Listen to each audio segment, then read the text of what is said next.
Hi everyone, in front of me I've got Redmi 15 and let me share with you how to reset up preferences on this device.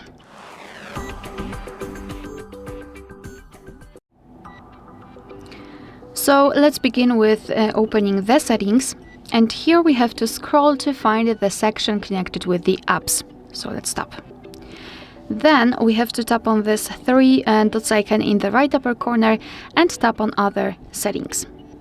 Here we've got this option reset up preferences here, so let's tap on it, and your device will inform you what it will actually reset, so among others disabled app notifications and background data restrictions for apps.